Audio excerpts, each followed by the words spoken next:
Paul McCartney has released quite a few amazing albums, both as a solo artist and as a part of the band Wings, but one that stands at the very top in terms of quality and uniqueness would be his 1971 masterpiece, Ram. Also known as the beginning of the indie pop genre, the album has what probably is the most diverse sound palette in any Paul McCartney album, but believe it or not, the critics back then, and even his former bandmates, didn't agree. Tonight we're gonna rock away all the blues I heard music. I've been wanting to make this video for a while, mainly because I simply can't understand how anyone can say anything negative about Ram. In my opinion, it's not only Paul McCartney's best solo album, even if you count his discography with Wings, but also one of the greatest albums of all time, incredibly influential too for the indie pop genre, so just doing a quick check to check out the public's opinion on this album because I wanted to review it for a video, but I came across some comments that John and Ringo said about this one, and honestly, I was quite shocked, mainly because I understand that the critics misunderstood a large majority of the songs in this album. I understand that Paul was villainized in the early 70s for breaking up the Beatles, even though John was the one responsible for that. But the fact that John and Ringo said something, the fact that they were so harsh on the album, it was quite shocking to me. George never really said anything about the album, though. In that regard, I do apologize because the title is a bit of clickbait. I did say the Beatles, and George is not really included in this one, but the comments that John and Ringo made are more than enough for me to make a video about it, honestly. I don't really want to focus too much on the opinion of the critics because once again in the early 70s it was kind of trendy to hate on Paul. He was the one technically who broke up the Beatles publicly, announcing it in an interview for the McCartney 1 album, if I'm not wrong, in April of 1970, and John was really upset about it. Actually, I think that out of that interview that McCartney did for his album, John made the interview with the Rolling Stone magazine that was released in January of 1971, and John grilled Paul for a vast majority of the first half of that interview. I don't know whether Paul said don't tell anybody, but he was damn pleased that I wasn't. He said, oh, well, that means nothing really happened if you're not going to say anything. Well, I wasn't angry. I was just, shit. He's a good PR man, Paul. He's about the best in the world, probably.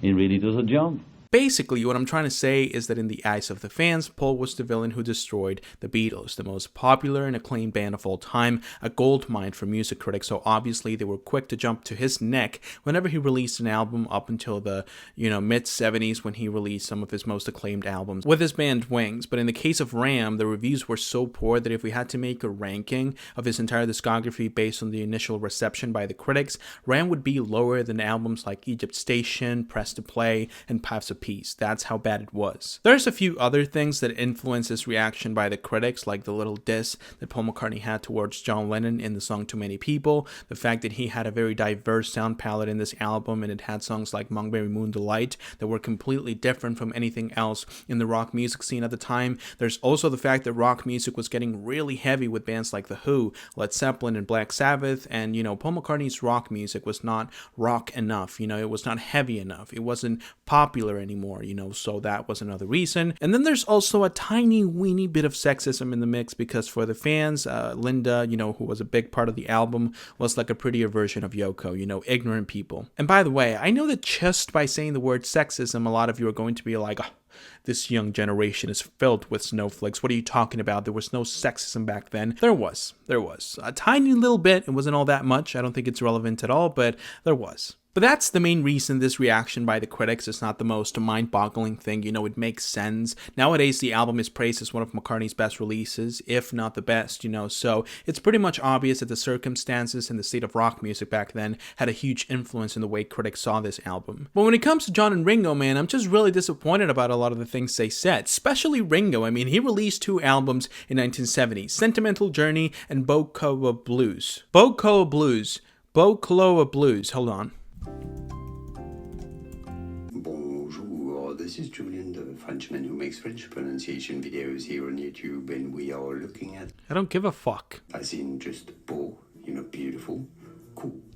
The P is silent. Boku of Blues. These are cover albums, and even though I love Ringo, that man is in my heart. I saw him live and it was one of the greatest days of my life. I really do appreciate his work as a drummer and as an artist. There's quite a few albums of his that I like, Postcards from Paradise, the Ringo album released in 1973, the closest thing we had to a Beatles reunion. But why are you talking like this about good old Paul McCartney and his best album yet, man? Like, did you really listen to every single song on that album and didn't find a single good tune? Because by the way, that's what he said. He said he listened to the entire album and he felt sad, he felt like he was pitying Paul because there's not a single good tune on the record. Fuck. Come on, man, what the fuck was that comment? If you don't like an album and you're kind of straight into the point and kind of mean about it, like, I don't like a single tune in that record, he needs to do a better job, it sounds like shit, I respect it a little more. It's your opinion, I respect it, but saying that you feel sad because someone released a bad album, that shit hurt me, and I didn't even make the album. I would love to see a recent interview of Ringo where he's asked about some of the comments he made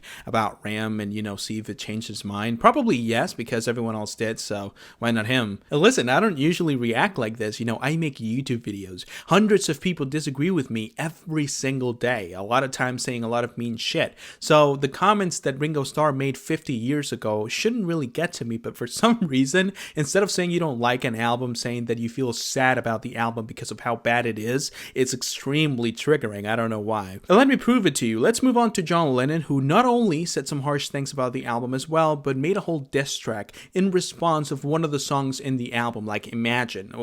Imagine. I can understand John's opinion a little bit more. I can imagine him playing the album for the first time and noticing some of the things that Paul said about him in the very first song, and obviously that's going to change your perspective on the rest of the album. You're not going to hold the album in the best of regards. Now, the first thing he did was making some comments on the album being boring and lazy, and I can definitely understand that that's how he felt after being attacked, or feeling attacked. Not only in the song Too Many People, but according to him, the song Three Legs also has a few digs at him, But the most shocking thing about the situation is that almost immediately after listening to the album, he began to work on a diss track, a response to Paul. The song How Do You Sleep, released on the Imagine album in 1971. Now, this song was a fucking attack. If you think that Tupac's Hit 'Em Up is bad, wait till you listen to some of the things that John Lennon has to say in this one. He not only makes fun of Paul and says that his music is music to his ears, he also comments on some of the rumors made about him, the fact that he died in 1966, and that the fact that he didn't make any good songs after Yesterday. He goes hard, man, and he performs that song with passion.